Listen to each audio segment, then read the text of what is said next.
My name's Barbara, and for over 2 decades, I'd been married to Tom. We lived in a cozy apartment provided by the real estate company where I worked as an appraiser. Our son, Jake, had graduated college and moved out, leaving us empty nesters. Tom worked a steady office job, and for years, our relationship had been, well, steady too. But lately, things had been different. Tom's criticism of my every move was becoming unbearable. Still, I tried to keep the peace, hoping it was just a phase. As my 50th birthday approached, we decided to celebrate with friends and family. I was excited, thinking it might bring us closer together. We booked a nice restaurant and sent out invitations. Everything seemed perfect. The day of the party arrived, and guests started showing up. I greeted everyone with a smile, but I couldn't shake the feeling that something was off. My parents hadn't arrived yet, which was unusual. They were always punctual. As the party got into full swing, I excused myself to make a quick call to my mom. "Mom, where are you guys?" "The party started," I said, trying to keep the worry out of my voice. There was a long pause before she spoke. "Barbara, honey, I'm so sorry. Your father, he passed away this morning." The world stopped. I couldn't breathe. "What? No, that can't be right. You're joking, right?" "I wish I was, sweetheart. I didn't want to tell you today. I thought I'd wait until tomorrow, so you could enjoy your birthday." I ended the call in a daze, stumbling back to the party. Tom noticed my distress immediately. "What's wrong?" he asked, pulling me aside. I told him about my dad, tears streaming down my face. His reaction shocked me to my core. "That's terrible, Barbara, but we can't cancel the party now. We've paid for everything, and it's not fair to the guests." I stared at him, disbelief washing over me. "Are you serious? My father just died." "Look, I know it's hard, but think about it logically. We can't just send everyone home." I couldn't believe what I was hearing. Without another word to Tom, I turned to address our guests. "I'm sorry, everyone, but I have to leave. My father passed away this morning. Please, enjoy the food and drinks. I need to be with my mother right now." As I grabbed my purse and headed for the door, I heard Tom behind me. "Barbara, don't be dramatic. You can go tomorrow." I spun around, fury in my eyes. "Dramatic? My father is dead, Tom." "Dead? And you want me to stay and party? What the hell is wrong with you?" I left him standing there, mouth agape, as I rushed out of the restaurant. The cool night air hit my face, and I took a deep breath, trying to process everything that had just happened. When I arrived at my childhood home, I found my mother sitting in the dark, clutching one of Dad's sweaters. She looked up as I entered, her eyes red and swollen from crying. "Oh, Barbara," she whispered, opening her arms. I fell into her embrace, and we cried together, mourning the loss of the man we both loved so dearly. As we sat there in the quiet house, I realized that life as I knew it had ended. Not just because of my father's death, but because I'd seen my husband's true colors. The day of the funeral arrived, and I stood beside my mother, greeting mourners and accepting condolences. Jake was there, a steady presence at my side. But as I scanned the crowd, I realized Tom and his family were nowhere to be seen. Their absence was like a slap in the face. After the service, as we gathered at my mother's house, Jake approached me. "Mom, where's Dad? And Grandma and Grandpa?" I shook my head, fighting back tears of anger and disappointment. "I don't know, honey, they didn't come." Jake's face darkened. "What the hell? How could they not show up?" "Language, Jake," I admonished half-heartedly. "But I don't know. I really don't." That evening, after everyone had left and my mother had finally fallen into an exhausted sleep, I called Tom. The conversation that followed only deepened the rift between us. "Where were you today?" I demanded, not bothering with pleasantries. "Barbara, I'm sorry. My parents and I got terribly sick. Must have been something from the restaurant on your birthday." I scoffed. All three of you? Convenient timing. You couldn't even be bothered to show up and support me at my father's funeral. Do you have any idea how that made me feel? Look, I said I was sorry. What more do you want from me? I ended the call without answering, too furious to continue the conversation. The next few weeks were tough. My mother fell into a deep depression, her health declining rapidly. I spent as much time with her as I could, balancing my work commitments with caring for her. Tom, meanwhile, seemed annoyed by the whole situation. One evening, as we sat in our apartment, Tom dropped a bombshell. I think we should consider putting your mother in a nursing home. I stared at him, incredulous. What? No. She doesn't have long left, and I want to spend as much time with her as I can. We argued back and forth, voices rising. Finally, I made a suggestion that would change everything. Let's move into her house. It's bigger, and I can take care of her properly. Tom's face contorted with disgust. Are you serious? I'm not obligated to take care of a sick stranger. I don't want to watch her die, Barbara. His words hit me like a physical blow. A sick stranger? She's my mother, your mother-in-law. The argument raged on for days. Tom refused to budge, and I couldn't believe how heartless he was being. It wasn't until I mentioned that we wouldn't have to pay for housing or groceries that his tune changed. The day we moved into my mother's house was bittersweet. The place was spacious and beautifully renovated, a stark contrast to our company-provided apartment. Tom's eyes lit up as we walked through the rooms, and I could practically see the wheels turning in his head. This place is incredible, he mused, running his hand along the polished banister. Your mother's done well for herself. I bit back a retort about how my father had worked himself to the bone to provide this home. Instead, I focused on settling Mom into her room and making her comfortable. At first, Tom seemed pleased with the arrangement.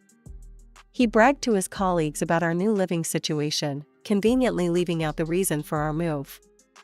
But as days turned into weeks, his true colors began to show.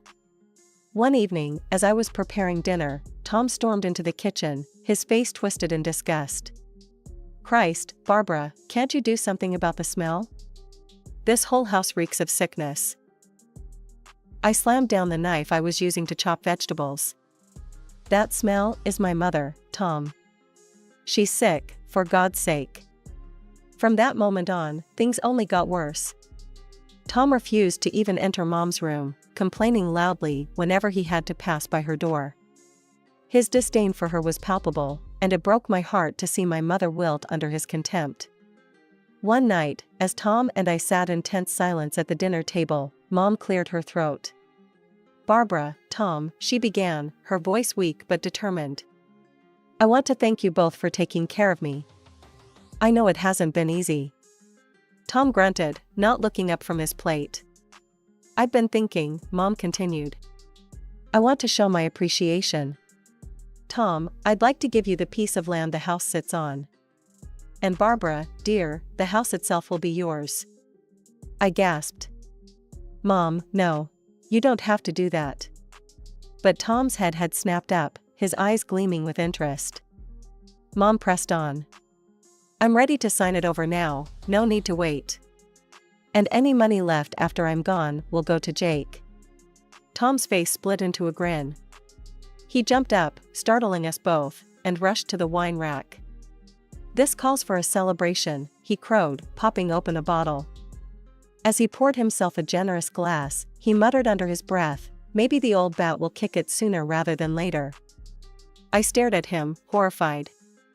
This man, whom I'd been married to for over 20 years, was gleefully toasting to my mother's death. In that moment, I saw him for what he truly was, a monster wearing the mask of a husband. How dare you, I hissed, standing up so quickly, my chair toppled backward. You heartless bastard. Tom's face darkened. Oh, grow up, Barbara. Your mother's as good as dead already. At least now we'll get something out of this whole ordeal. The argument that followed was explosive. Tom hurled insults at me, calling me a fool and worse. I gave as good as I got, years of pent-up frustration and anger pouring out of me. It ended with Tom storming out, declaring he was going to stay with his parents. Days passed, and Tom remained at his parents' house. Then my boss needed me to go on an urgent business trip. I couldn't refuse, my job was too important, especially now that I was the sole caregiver for my mother. But the thought of leaving her alone terrified me. As I sat by her bedside, explaining the situation, my mother surprised me once again with her selflessness. "Barbara, dear," she said, taking my hand in hers, "why don't you consider placing me in a hospice? Just temporarily, while you're away." I felt my throat constrict. "Mom, no. I can't do that to you." She smiled weakly. "You're not doing anything to me, sweetheart. I'm suggesting it. Those places are comfortable, and I'll be well cared for. It'll give you peace of mind while you're working." Tears streamed down my face as I nodded, realizing she was right. Through my sobs, I managed to say, "Okay, Mom, if that's what you want." The next few days were a whirlwind of arrangements. I found a reputable hospice and got Mom settled in. It broke my heart to leave her there, but I knew it was for the best. I didn't tell Tom about Mom's move to the hospice or my impending trip. He was still living with his parents, supposedly to teach me a lesson. The irony wasn't lost on me, he was the one who needed to learn a thing or two about compassion and decency. The night before my departure, I sent Tom a terse text. "Going on a business trip. Please look after the house." I didn't expect a reply, and I didn't get one. 3 days into my trip, my phone rang. It was Tom. Surprised, I answered, "Hello?" His voice came through, dripping with malice and triumph. "Hello, Barbara. Guess what I've done? I've razed your precious house to the ground. You should have seen it, Barbara. The walls crumbling, the roof caving in. It was beautiful." I felt the blood drain from my face. You what? Why would you do that?" "Why?" He sounded gleeful. "Because now you'll have to beg me to build a new house on my land." "That's right, my land. Your mother gave it to me, remember? You'll be dependent on me, Barbara. Obedient. Submissive. Just like a wife should be." As the reality of what he'd done sank in, I felt a hysterical laugh bubble up in my throat. I let it out, the sound echoing in the empty hotel room. Tom's voice faltered. "Why are you laughing? This isn't funny, Barbara." When I could finally speak, my voice was eerily calm. "Oh, Tom, you fool. Mom changed her mind at the last minute. She saw how you preened and posed for selfies in front of her beautiful home. So she switched it up. The house? That's yours. Or should I say, was yours. But the land? That's mine." There was a long, stunned silence on the other end of the line. Then Tom's voice came back, small and disbelieving. "You're lying." "I'm not," I said, feeling a strange sense of peace wash over me. "And Tom? I want a divorce." I hung up the phone, my hands shaking. As the adrenaline wore off, a terrifying thought hit me. Tom didn't know about Mom's move to the hospice. He had been willing to destroy the house with her inside. As soon as I returned, I filed for divorce. Tom, predictably, fought me every step of the way. He tried to claim the land, arguing that my mother's verbal agreement superseded any last-minute changes. But I had been smart, I had the paperwork to prove otherwise. The legal battle was ugly, but in the end, I won. The land was mine, and Tom was left with nothing but the rubble of the house he'd destroyed in his misguided attempt at control. Throughout it all, Jake stood firmly by my side. When I told him what his father had done, his face contorted with a mix of disgust and disbelief. "He did what?" Jake had exclaimed. "Mom, I can't believe. I won't talk to him ever again. I don't want anything to do with him." With the divorce finalized and the land officially mine, I made a decision. I sold the property, using the money to buy myself a modest apartment. As for my mother, her condition continued to deteriorate. I visited her every day at the hospice, cherishing every moment we had left together. She passed away peacefully a few months later, with me holding her hand. The funeral was a small, intimate affair. Once again, Tom and his parents were conspicuously absent. But this time, their absence didn't hurt, it was a relief. As I sorted through Mom's belongings in the weeks following her death, I couldn't shake the feeling that something was off. It wasn't until I was idly scrolling through eBay one evening that I realized what it was. There, listed for sale, were items I recognized instantly: Mom's antique vase, her favorite armchair, even the pearls Dad had given her on their 25th anniversary. My blood boiled as I realized who was behind this. The next morning, I drove to Tom's parents' house, my hands gripping the steering wheel so tightly my knuckles turned white. When I knocked on the door, it was my former father-in-law who answered. I was taken aback by his appearance. He looked gaunt, his skin sallow. "Are you ill?" I blurted out before I could stop myself. His face twisted with anger. "I'm perfectly healthy, unlike your parents," he spat. "How dare you ask such tactless questions?"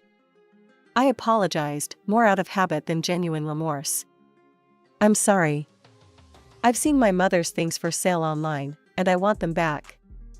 Tom's mother appeared then, her face a mask of false concern. "Oh, Barbara, dear. Those things belong to us now. After all, the house was Tom's when your mother passed." I felt my temper rising. "That's not how it works, and you know it. Those are my family's heirlooms, and I want them back, now." They refused, and the argument that ensued was ugly. In the end, they kicked me out, slamming the door in my face. But I wasn't about to give up. I went straight to the police station and filed a report.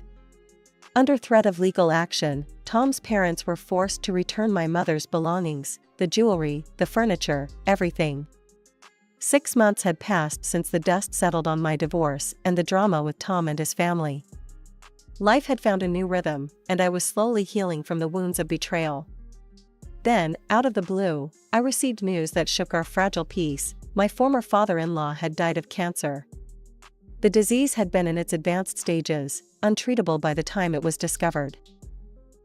Despite the bad blood between us, I felt a pang of sympathy. No one deserves to suffer like that. But my empathy was soon put to the test when I received a summons to the notary's office for the reading of the will. Tom, his mother, Jake, and I were all called to attend. The atmosphere in the notary's office was thick with tension. Tom pretended I didn't exist, avoiding eye contact and acting as if I were a stranger. His mother, on the other hand, couldn't contain her disdain. As I took my seat, she hissed, "How dare you show your face here, you ungrateful gold digger?" I bit my tongue, refusing to stoop to her level. Jake squeezed my hand reassuringly, and we waited in silence for the notary to begin. The notary cleared his throat and began reading the will. What followed left us all stunned. My former father-in-law had bequeathed his house to Jake, while the land and money were left to Tom and his mother. The room erupted into chaos. Tom and his mother were on their feet, faces red with fury. "This is outrageous," Tom shouted. "Everything should have come to us. We're his real family." The notary remained calm, adjusting his glasses. "I'm afraid the will is legally binding. Mr. Johnson was of sound mind when he made these decisions. You won't be able to contest this in court." As we left the office, I could see the wheels turning in Jake's head. He was uncharacteristically quiet, lost in thought. I didn't push him, knowing he'd share when he was ready. 2 weeks later, I was enjoying a rare moment of peace in my apartment when my phone rang. It was my former mother-in-law, her voice shrill with panic. "Barbara, you have to come quickly. Your son, he's gone mad. He's hired construction equipment. He's going to tear down the house. Stop him, please." When I arrived, the scene was chaotic. Heavy machinery loomed over the house. Jake stood to the side, a determined look on his face. Tom and his mother were hysterical, pleading with the construction workers to stop. Jake saw me and walked over. Mom, I know this might seem extreme, but it's retribution. For what they did to Grandma's house, to you, to us. I nodded, understanding the pain and anger that drove him to this point. I know, sweetie. I'm not here to stop you. Jake turned to the foreman and gave a signal. Tom and his mother's screams were drowned out by the sound of crumbling walls and shattering glass. As I watched the house crumble, I felt a complex mix of emotions. Part of me was horrified at the destruction, remembering the good times we'd had in that home. But another part felt a sense of closure, of karma coming full circle. A couple of weeks after the demolition, I was enjoying a quiet evening at home when an unexpected knock at my door shattered the peace. I opened it to find Tom and his mother standing there, looking disheveled and desperate. "Barbara," Tom began, his voice a mixture of pleading and barely concealed resentment. "We need to talk. We have nowhere to go. We were hoping we could stay with you for a while." I stared at them, dumbfounded. "Stay with me? Are you serious?" "You've always been so kind and responsible," his mother added, her eyes pleading. "We thought." I couldn't believe what I was hearing. These people, who had caused me so much pain, who had treated my mother with such disdain in her final days, were now asking for my help. "No," I said firmly. "Absolutely not." Their faces fell, but I wasn't finished. Years of pent-up frustration and hurt came pouring out. "Have you forgotten how you treated my mother? How you called her a burden? You were ready to demolish a house with my mother inside, just to teach me a lesson." They at least had the decency to look ashamed, but I could see the anger simmering beneath the surface. "We've made mistakes," Tom admitted grudgingly. "But where are we supposed to go?" I took a deep breath, steeling myself. "That's not my problem anymore. You made your choices, and now you have to live with the consequences. Just like I had to." They left, muttering curses under their breath. As soon as the door closed behind them, I blocked their numbers on my phone. I had no desire to be harassed by their calls or messages. Through mutual acquaintances, I heard that Tom had sold the land left from the demolished house. With the money, he had bought a tiny apartment in a dilapidated building in the least prestigious area of the city. When I mentioned this to Jake during one of our regular dinners, he scoffed. "That's where they belong," he said, his voice hard. "In a crumbling apartment, surrounded by garbage and ruin. It's fitting, isn't it?" I nodded, feeling a complex mix of emotions. Part of me felt a twinge of pity for Tom and his mother, reduced to living in such conditions. But a larger part remembered all the pain they had caused, all the cruel words and actions. The past few months had been a whirlwind of positive changes. My work at the real estate company had been going exceptionally well, and I'd just received a generous quarterly bonus. It felt good to be recognized for my hard work, especially after everything I'd been through. I ran my hand over the smooth surface of my mother's old writing desk, now restored to its former glory. The familiar grain of the wood brought back a flood of memories, Mom sitting here, writing her letters, balancing her checkbook. It was as if a piece of her was still with me, watching over me as I built my new life. The sound of my phone ringing pulled me from my reverie. It was Jake, and his excitement was palpable even through the phone. "Mom, I've got news," he exclaimed. "What is it, honey?" I asked, though I had a feeling I knew what was coming. "I proposed to Emily, and she said yes." My heart swelled with joy. Emily was a wonderful girl, kind and smart, and she brought out the best in Jake. "Oh, sweetheart, that's wonderful news. I'm so happy for you both." We chatted for a while about their plans, and then Jake's tone turned serious. "Mom, there's something else I want to talk to you about. The wedding. I've decided I don't want to invite Dad or Grandma. After everything they've done, I don't want them there on the happiest day of my life." I took a deep breath. "Jake, it's entirely your decision. Your wedding day should be filled with love and joy, surrounded by people who truly care about you and Emily. If that's what feels right to you, then I support you completely." After we hung up, my thoughts drifted to Tom and his mother. I didn't seek out information about them, but news had a way of reaching me through the grapevine. Last I'd heard, Tom was working 2 jobs just to make ends meet, supporting himself and his mother in that tiny, rundown apartment. They had tried to make my life a living hell, to break me down and control me. Instead, they'd ended up creating their own personal hell, while I had risen from the ashes stronger than ever. I picked up a framed photo of my parents from the newly restored side table. "I wish you could see this, Mom and Dad," I whispered. "I think you'd be proud."